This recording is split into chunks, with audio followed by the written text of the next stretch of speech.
Waalaikumsalam warahmatullahi wabarakatuh. Oke, terima kasih teman-teman sudah datang pada kesempatan kali ini. Hari ini kita belajar mengenai mata kuliah partai politik yang sebetulnya ini mata kuliah yang memang wajib teman-teman mahasiswa yang politik untuk pelajari gitu ya. Dan ini kita masuk ke pertemuan ke 9 ya, setelah mid semester. Bagaimana midnya? Apakah memuaskan atau tidak? Oke, semoga mendapatkan nilai yang maksimal ya, nanti saya akan nilai dan sebagainya. Kemudian hari ini kita akan masuk kepada materi yang baru, yaitu tentang pelembagaan partai politik, yang sebetulnya ini lanjutan dari pertemuan setelah atau sebelum mid ya. Jadi kalau sebelum mid kita ngomongin banyak atau membicarakan lebih banyak mengenai konsep dan teori mengenai partai politik. Setelah mid semester ini kita lebih banyak ngomongin tentang tata kelola partai politik itu gitu ya. Yang ngomongin konsep dan teori kita sudah selesai. Yang selanjutnya kita ngomongin tentang tata kelola partai politik, dan lebih lanjutnya kita akan melihat lebih banyak mengenai dinamika praktis di Indonesia itu seperti apa gitu ya. Dalam pertemuan ini ada 2 CPMK yang harus atau kita capai atau teman-teman capai gitu ya, untuk sebagai pedoman penilaian. Pertama adalah mahasiswa mampu memahami dan menjelaskan mengenai tata kelola partai politik, dalam konteks ini adalah pelembagaan partai. Kemudian mahasiswa mampu mengidentifikasi dan menganalisis realitas dinamika partai politik di Indonesia. Jadi ada 2 CPMK yang akan dicapai dalam konteks mata kuliah ini atau dalam konteks pertemuan kali ini gitu ya. Lebih jauh kita akan membahas, dalam pertemuan ini kita akan membahas ada beberapa hal berkaitan dengan konsep pelembagaan partai politik, kemudian pentingnya pelembagaan partai politik, dimensi pelembagaan partai, pelembagaan sistem kepartaian, dan kondisi pelembagaan partai politik di Indonesia ini seperti apa gitu ya.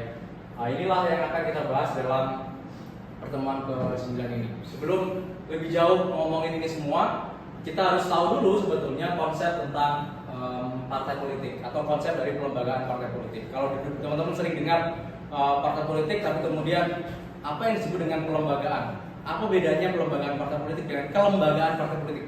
Ada yang sering mendengarnya kan bukan pelembagaan ya, tapi kelembagaan. Konteksnya adalah kelembagaan. Kalau kelembagaan itu lebih ke struktur. Tapi kalau pelembagaan itu konteks internal dan eksternal. Ini konsep yang ditawarkan atau yang dikeluarkan oleh Huntington. Dia mengatakan bahwa pelembagaan partai adalah proses pengorganisasian dan prosedur untuk memperoleh nilai dan stabilitas tertentu. Ketika sebuah partai politik itu telah berhasil merumuskan dan menginternalisasikan nilai organisasinya, maka akan mendapatkan stabilitas. Ini yang disebut dengan Huntington, bahwa dalam konteks partai politik atau dalam konteks pelembagaan partai politik harus ada nilai-nilai yang harus ditanamkan dalam partai politik itu. Agar apa? Ada stabilitas internalnya terjaga dengan baik. Nah, ini yang sering dikatakan bahwa mengatakan bahwa apa bedanya kelembagaan dan pelembagaan ya. Kalau kelembagaan lebih ke strukturnya, tapi kalau pelembagaan lebih menerapkan nilai-nilai itu yang terjadi gitu ya. Ini yang disebut dengan, menurutnya Huntington, yang menawarkan konsep ini. Kemudian Pak Widiansyah juga mengatakan bahwa pelembagaan partai merujuk pada bagaimana soliditas suatu organisasi. Hal ini terkandung dalam unsur-unsur dan tujuan di dalam organisasi tidak dapat dipisahkan. Jadi ini yang disebut dengan konsep pelembagaan partai. Tapi kemudian sejauh ini yang sering digunakan oleh banyak hal, yang dirujuk oleh banyak akademisi, sebetulnya menurutnya ada suasana. Ya, pelembagaan partai adalah suatu proses di mana partai politik memantapkan dirinya sesuai dengan pola perilaku dan sikap serta budaya partai yang terintegrasi. Jadi, kalau menurutnya Randa dan Suasan, dalam konteks partai politik itu ada 2 hal ya, mengenai internalnya dan juga eksternalnya. Bagaimana internalnya menerapkan nilai-nilai kebersamaannya, nilai-nilai ideologi yang ditanamkan dan sebagainya. Tapi dalam konteks eksternal, bagaimana partai politik dipandang baik oleh masyarakat. Gitu ya. Jadi partai politik itu nggak hanya sebatas tata kelola di dalam internalnya, tapi juga bagaimana dia mencitrakan dirinya di dalam masyarakat. Gitu ya. Karena apa? Partai politik itu kan ujung dari konsep partai politik itu kan adalah partai politik itu digunakan atau diciptakan itu untuk mendapatkan kekuasaan secara legal. Dalam konteks ini, maka partai politik membutuhkan masyarakat untuk apa? Memilih partai politik itu gitu ya. Kalau citranya nggak bagus, kalau citranya nggak baik, maka partai politik tidak dipilih oleh masyarakat gitu. Begitu juga dalam konteks internal. Kalau partai politik itu secara internalnya tidak baik, ada konflik, ada dalam konteks nilai-nilai yang ditanamkan tidak bagus dan sebagainya, maka juga tidak maksimal juga dalam konteks stabilitas di dalam internal partai. Ini yang disebut dengan kelembagaan partai secara konsep. Terus kemudian pasti teman-teman mengatakan setelah tahu konsepnya seperti apa, kenapa partai politik itu penting menerapkan pelembagaan yang baik? Gitu. Itu kan pertanyaannya. Setelah kita tahu konsepnya, pasti pertanyaannya kenapa penting pelembagaan itu didapatkan oleh partai politik itu atau diterapkan oleh partai politik itu? Ada secara umum sebetulnya gitu ya, terdapat 4 alasan kenapa partai politik itu harus memiliki pelembagaan yang baik. Pertama, meningkatkan kualitas partai politiknya. Ya, jadi agar kualitas partai politiknya dengan baik, maka pelembagaannya harus baik dulu. Ya. Kemudian mengoptimalkan fungsi dari partai politik. Dalam konteks negara demokrasi, partai politik itu merupakan pilar penting dalam suatu negara demokrasi. Maka untuk membuat demokrasi itu menjadi berkualitas, maka partai politiknya dulu yang harus baik. Gitu. Kenapa? Partai politik itulah yang menjadi produsen. Produsen bagi siapa? Bagi kandidat-kandidat yang akan dicalonkan di masyarakat. Kalau masyarakat ingin memilih calon-calon yang baik, calon-calon yang bagus, seharusnya apa? Partai politiklah yang memproduksi itu, fungsi dari partai politik itu. Kalau beberapa teman-teman kita refer di pertemuan pertama atau pertemuan kedua, kita jelaskan tentang fungsi partai politik itu kan apa? Komunikasi politik, ada rekrutmen politik, ya, ada kaderisasi, ada pendidikan politik dan sebagainya. Fungsi-fungsi itulah kalau pelembagaannya berjalan, maka fungsi itu akan berjalan. Yang selama ini terjadi malah partai politik itu fungsinya tidak berjalan karena pelembagaannya tidak baik. Ini yang menjadi sistem yang perlu diperbaiki. Kemudian apa? Meningkatkan kepercayaan publik terhadap partai politik dan menjaga soliditas dalam pemilu. Ini yang paling penting, meningkatkan kepercayaan publik terhadap partai politik. Kalau partai politiknya baik secara tata kelolanya, maka di masyarakat akan dicap bagus. Karena dicap bagus, maka pada saat pemilihan dia akan memilih partai politik itu. Jadi dibutuhkan kepercayaan dalam konteks ini di dalam masyarakat. Kalau teman-teman lihat misalnya, kalau kita ngomongin partai politik gitu ya, apalagi kita sebagai akademisi atau sebagai mahasiswa, pasti skeptis. Apa sih partai politik itu gitu kan? Atau partai politik pasti cuma mencari kekuasaan aja misalnya gitu ya, atau cuma untuk keuntungan pribadinya atau kelompoknya saja gitu. Itu kan hal-hal yang dianggap oleh masyarakat hari ini itulah seperti itu gitu. Nah, maka bagaimana partai politik itu meningkatkan kepercayaan? Kalau teman-teman lihat ada survei dari LIPI, lembaga riset di Indonesia, dia mengatakan bahwa party ID di Indonesia itu sangat minim sekali. Party ID itu maksudnya apa? Masyarakat yang teridentifikasi mendukung partai itu sangat rendah sekali. Karena apa? Masyarakat itu udah nggak percaya dengan partai politik, dengan banyak hal ya, ada korupsi di sana dan sebagainya. Jadi kepercayaan publik itu menjadi sangat rendah gitu ya. Nah ini kenapa diperlukan meningkatkan kepercayaan masyarakat kepada partai politik tersebut gitu ya. Maka diperlukan pelembagaan yang baik. Ini yang disebut dengan kenapa penting pelembagaan itu menjadi penting. Kemudian hal yang lain yang paling penting juga menjaga soliditas dalam pemilu. Karena partai politik hari ini kalau tidak menjaga soliditasnya, maka pada saat pemilu ada konflik lah di sana dalam konteks internal, ada konflik kepengurusan dan sebagainya. Yang contohkan misalnya ada kubunya AHY dengan Muldoko dan sebagainya. Itu kan muncul ketidakstabilan dalam konteks soliditas. Ini yang membuat apa? Partai politik itu nanti tidak maksimal dalam perolehan pemilu. Kalau teman-teman lihat, saya ada punya penelitian itu tentang P3, Partai Persatuan Pembangunan, yang dia itu partai tertua di Indonesia dari mulai era Orde Lama, Orde Baru dan era Reformasi, dan selama itu juga dia masuk ke parlemen. Tapi di tahun 2024 dia tidak lolos di parlemen, tidak lolos parliamentary threshold. Karena apa? Pada saat saya penelitian, ternyata yang jadi salah satu permasalahan adalah pelembagaan yang tidak bagus. Gitu ya. Pelembagaannya tidak baik, soliditasnya tidak terjaga. Karena apa? P3 itu sering konflik internalnya terjadi gitu ya. Nah, ini yang menjadi persoalannya gitu ya. ya. Ini yang paling penting. Kemudian ada beberapa hal gitu ya. Kalau menurutnya NIMD, dia mengatakan bahwa ada 3 alasan ya. Pertama, partai politik adalah kendaraan utama bagi perwakilan politik. Partai politik merupakan mekanisme utama bagi penyelenggara pemerintahan. Partai politik merupakan saluran utama untuk akuntabilitas demokrasi. Ini yang paling penting. Ini yang penelitian saya ya, argumentasi penelitian saya menjelaskan bahwa partai politik yang tidak menata sistem pelembagaannya dengan baik akan mengalami kesulitan dalam mengikuti kontestasi politik. Kontestasi politik yang dimaksud adalah pemilu, gitu ya. Kalau pelembagaan partai politiknya tidak berjalan dengan baik, maka dia tidak akan mendapatkan hasil yang maksimal dalam konteks kontestasi politik. Ini yang hasil penelitian saya. Oke, ini ada beberapa penelitian yang saya tadi jelaskan ya. Kita lanjutkan aja. Ada beberapa dimensi sebetulnya kalau kita ngomongin tentang dimensi pelembagaan partai politik. Kalau teman-teman udah tahu konsepnya, terus kenapa ini penting, terus pasti ada pertanyaan juga gini. Bagaimana kita mengukur partai politik itu sudah melembaga dengan baik sih? Kan gitu ya. Apakah misalnya PDIP itu sudah melembaga dengan baik atau tidak? PKS, Golkar itu sudah melembaga dengan baik atau tidak? Maka perlu apa? Perlu tolak ukur, perlu alat ukur, perlu indikator. Nah, ini yang disebut dengan dimensi pelembagaan partai. Jadi dalam ada beberapa teori ya yang dimunculkan untuk mengukur apakah partai politik itu sudah terlembaga dengan baik atau tidak, gitu ya. Yang pertama menurut Huntington ada beberapa hal. Di situ adalah adaptasinya, kompleksitasnya, otonomi dan koherensinya. Ya, ini adaptasi itu maksudnya apa? Partai politik itu sudah bisa menyesuaikan diri dalam konteks lingkungan politiknya. Ya. Yang kedua apa?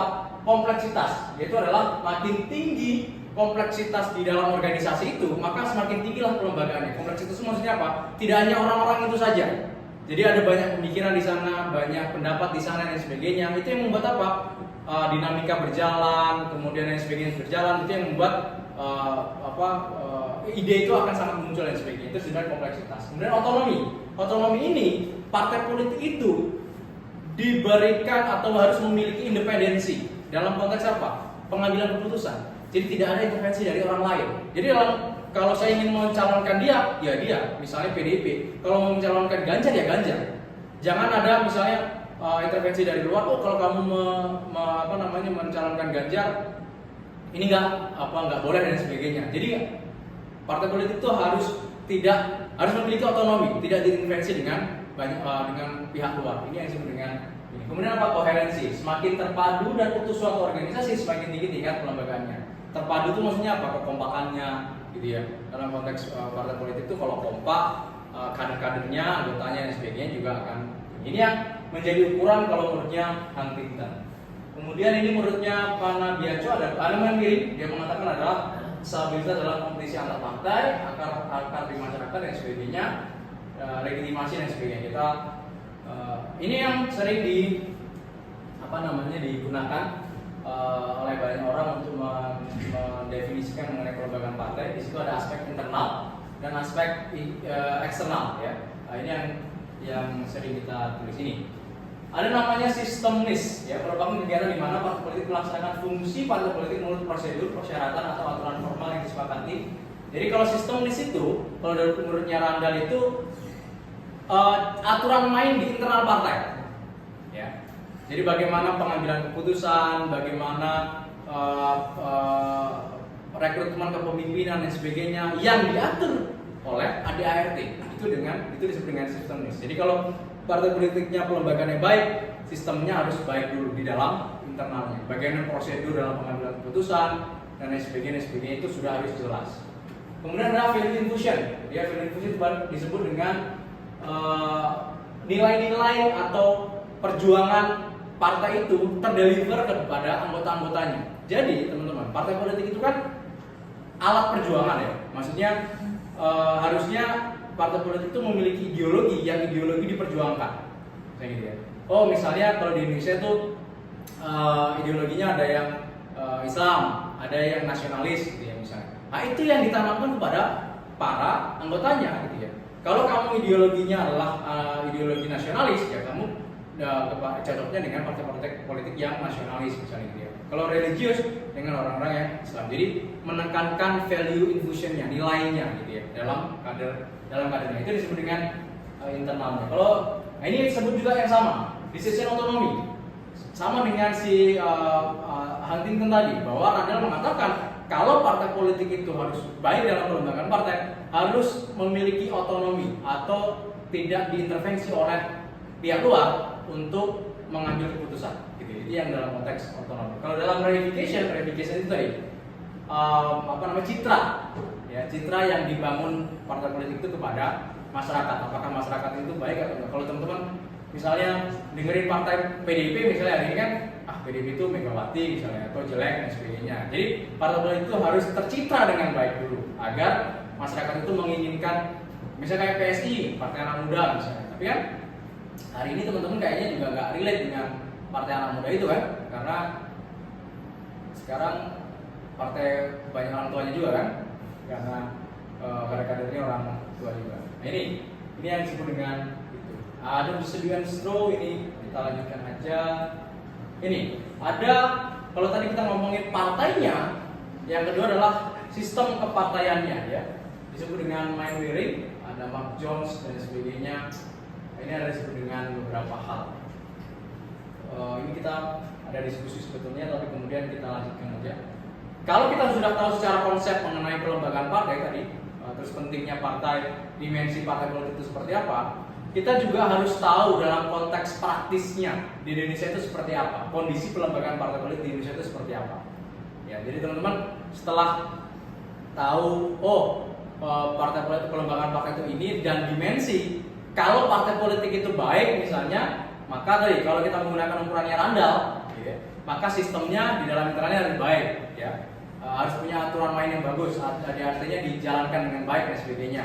Kemudian anggotanya harus memiliki nilai-nilai yang sama, terus otonomi, yang kemudian adalah stabilitas dan sebagainya tadi.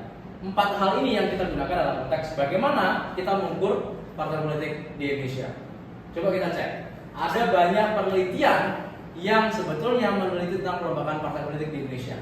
Contohnya menurutnya Johnson, dalam karyanya yang berjudul Partai Politik dan Konsolidasi Demokrasi Indonesia, mengkaji 6 partai politik besar: Golkar, PDIP, PKB, P3, PAN, dan PBB. Temuan penelitiannya bahwa sistem pada partai baru pasca Orde Baru relatif lemah dalam pelembagaan efektivitasnya.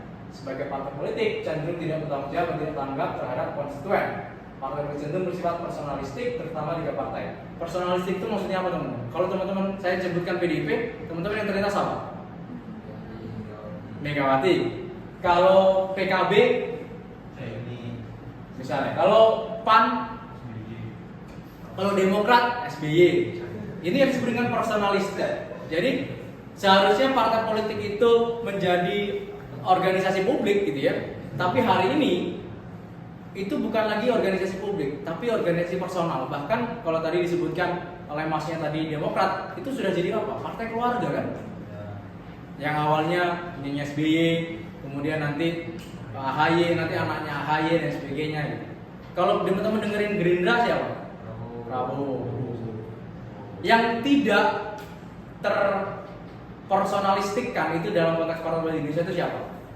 Golkar. Kalau sebut Golkar kayaknya kita nggak bisa nyebutin siapa ya, ya kan? Golkar, karena Golkar itu memang tidak ada yang dominan tokohnya. Kemudian PKS itu juga nggak ada yang dominan. Tapi kalau disebut dengan PDI, Nasdem siapa coba? Surya Paloh gitu kan. Nah ini yang disebut dengan personalistik, bahwa seharusnya partai politik itu memiliki institusi publik, tapi menjadi personal hari ini. Nah, karena personal, organisasinya tidak dijalankan secara profesional. Ini yang menjadi persoalan. Ini temuan dari Johnson gitu ya. Tomsa juga seperti itu. Dia menggunakan teorinya Randall dan Swanson. Kemudian temuan penelitiannya bahwa tidak merata sebetulnya pelembagaan partai politik di era reformasi ya. Islaman, agregat Golkar itu yang paling tinggi kayaknya 13, PKS ya, otonomi dan sebagainya. Ini hal yang penting. Romli juga seperti itu dalam kajiannya, ya, ada beberapa hal juga. Tapi ada yang menarik itu di bagian ini teman-teman. Jadi Badan Riset dan Inovasi Nasional (BRIN) ya, dia mengeluarkan hasil penelitian yang tentang indeks dia membuat indeks kelembagaan partai politik di Indonesia. Yang paling tinggi siapa? PKS yang paling tinggi ya. Tadi yang saya katakan tadi kan PKS itu tidak personalistik gitu ya. Kemudian ada apa? Partai Nasdem gitu ya kalau nggak salah ya. Kemudian ada baru ya, ada PDIP, PAN, paling rendah tuh P3 atau Gerindra bahkan ya. Ada P3. Ini indeks yang ini hasil temuannya gitu ya. Dia ada 3 indikator yang digunakan: derajat kesistemannya, infusi nilainya, dan kemandiriannya. Kalau di derajat kesisteman, yang paling tinggi itu adalah P3 ke dalam data ini ya. Kalau Nasdem itu lebih tinggi di infusi nilai 97. Kalau Gerindra itu di kemandirian ya, kemandiriannya. Golkar di kemandiriannya juga. Partai PAN di sini. Nah, ini yang data. Jadi skornya seperti itu. Jadi secara rata-rata sebetulnya indeks pelembagaan partai politik di Indonesia itu adalah cuma 74,16. Jadi kesimpulan yang dari BRIN itu, secara umum partai politik hasil pemilu 2019-2024 sudah terlembaga sedang. Jadi kalau temuannya si BRIN mengatakan bahwa partai politik di Indonesia itu sedang gitu pelembagaannya, nggak buruk-buruk amat, juga nggak tinggi-tinggi amat, ya oke lah gitu, bahasanya gitu ya. Dengan 74,16%. Ini ada beberapa. Ini ada bukunya. Ada beberapa hal gitu ya. Kalau teman-teman tadi bilang kok nggak tinggi banget sih atau nggak bagus gitu ya dalam konteks pelembagaan partai politik di Indonesia.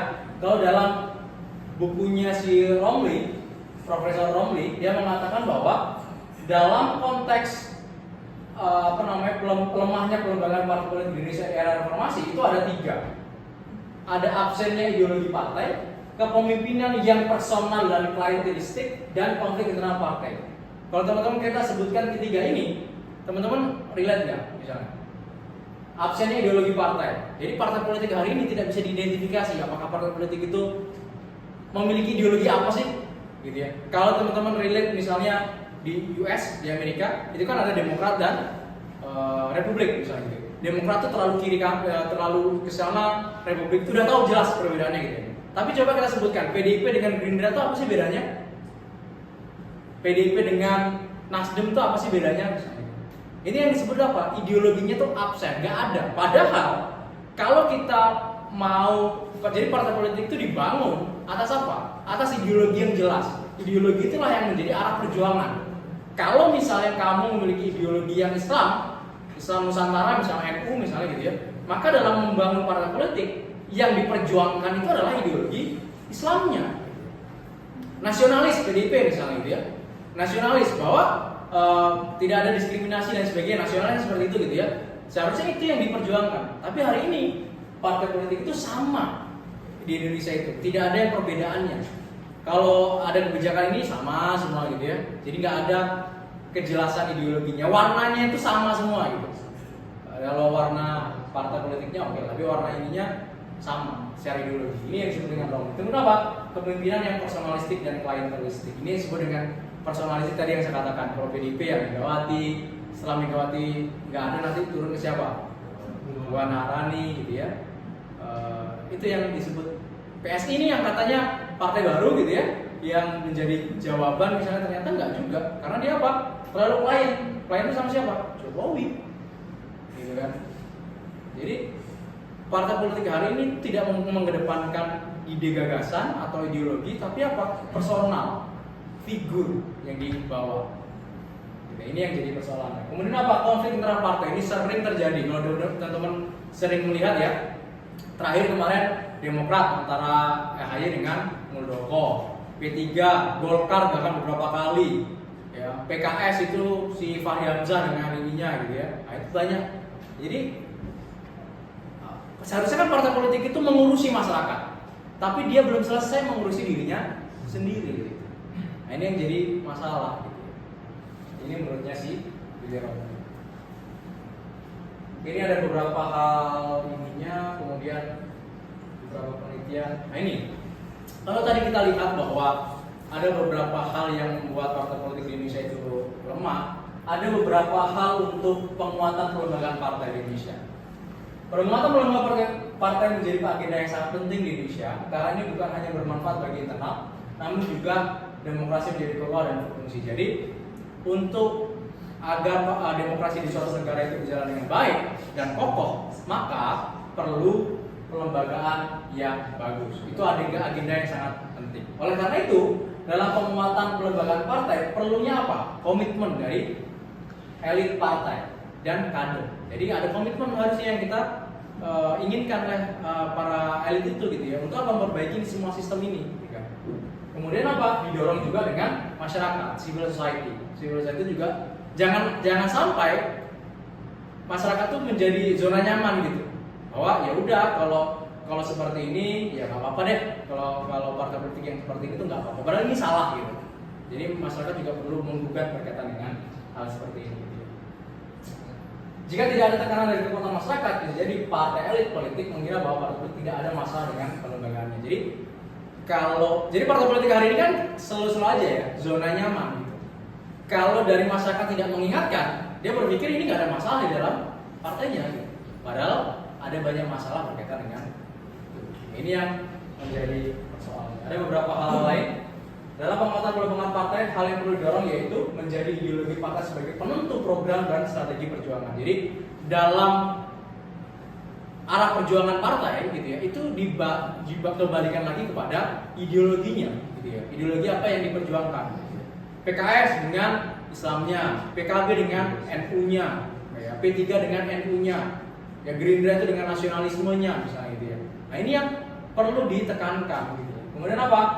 Kaderisasi dan rekrutmen politik. Nah, ini jadi penting juga. Dalam konteks partai politik itu harus perlu ada kaderisasi yang jelas, berjenjang, dan rekrutmen politik. Jangan sampai pada saat nanti ada pemilu, ada pilkada dan sebagainya, yang dicalonkan malah siapa? Orang-orang yang bukan kadernya. Nasdem misalnya mencalonkan si Anies Baswedan kan? Baswedan itu bukan kader gitu. Saya agak mengkritik gitu. Karena apa? Dalam konteks partai politik seharusnya kader yang diperjuangkan gitu. Yang saya agak respect tuh si PDIP. Gimana pun dia memilih kadernya sendiri kan. Ganjar Pranowo, di Jakarta kemarin ada si Pramono Anung gitu ya. Nah, ini yang disebut dengan kaderisasi dan rekrutmen politik yang jelas. Jangan sampai partai politik itu hanya saling comot saja. Jadi seharusnya partai politik itu dalam konteks negara demokrasi itu memiliki fasilitas atau memiliki marwah yang besar untuk menjadi produsen atau menjadi pabriknya, membuat tokoh gitu ya. Dan tokoh itu nanti dikasihkan ke masyarakat yang pilih. Tapi ini enggak, hari ini tuh saling comot aja. Partai politik itu hanya jadi apa? Jadi perahu saja, jadi alat saja. Padahal dalam negara demokrasi dia sudah menjadi ini. Oke? Ada pemimpinan yang demokratis, melembaga aturan dan sebagainya. Ini yang menjadi beberapa hal yang perlu dibuat. Oke teman-teman, sampai sini ada yang ingin ditanyakan? Oke, terima kasih teman-teman sudah datang pada kesempatan kali ini. Semoga pertemuan ini dan materi hari ini bisa menjadi jawaban bagi teman-teman, dan ada beberapa referensi yang bisa teman-teman baca agar lebih paham lagi. Mungkin itu dari saya, kurang lebih saya mohon maaf. Saya tutup. Assalamualaikum warahmatullahi wabarakatuh. Waalaikumsalam warahmatullahi wabarakatuh.